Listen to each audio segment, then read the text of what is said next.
D'abord, mes impressions sont très positives par rapport à l'initiative elle-même. Donc, le fait d'organiser une telle conférence, d'organiser un tel prix d'excellence, l'initiation justement à cette dynamique des jeunes qui veulent voir leur société évoluer, ça c'est une très très bonne chose. Pour moi, je suis très content de constater que de plus en plus nous avons une jeunesse qui commence à prendre conscience qu'elle doit préparer le relais, qu'elle doit s'investir pour que demain nous soyons justement un pays qui avance et qui peut compter sur sa jeunesse. Et maintenant, deuxièmement, ce qui est aussi très intéressant, c'est la thématique qui a été utilisée. Et comme je dis toujours, travailler pour faire triompher la vie, travailler pour faire triompher la santé, c'est vraiment investir dans le long terme, investir dans les économies positives, investir, n'est-ce pas, dans les générations futures.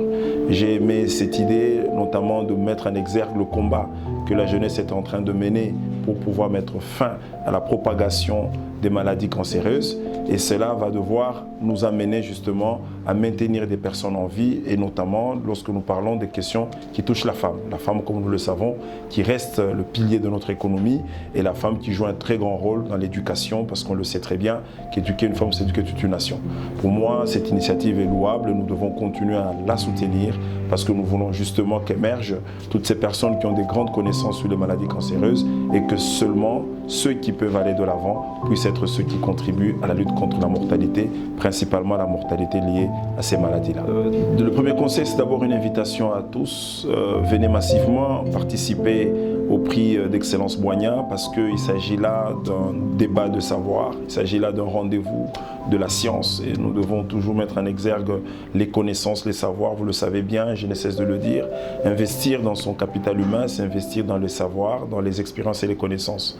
Pour moi, lorsque vous venez participer à un tel débat d'intellectuels, vous êtes en train de contribuer à investir en vous-même pour avoir des connaissances suffisantes afin d'être une vraie réponse holistique pour votre communauté. Deuxièmement, c'est comprendre que nous sommes en phase d'une vraie transition épidémiologique qui commence à nous montrer que de plus en plus, les maladies cancéreuses commencent à monter en puissance. Et si nous ne faisons rien, nous n'allons pas justement laisser un monde qui soit vivable.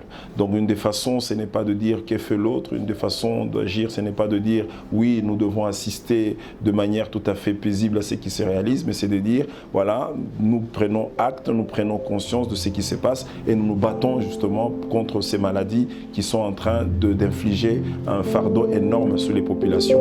Et donc je vous invite tous jeunes à venir, non pas seulement au débat, mais aussi à participer à ces jeux, parce que ces jeux vous permettent d'exalter, d'acquérir des connaissances nouvelles pour être des vrais acteurs de changement, pour être des vrais acteurs qui allaient dans le sens de faire triompher la santé et in fine qui font triompher la vie.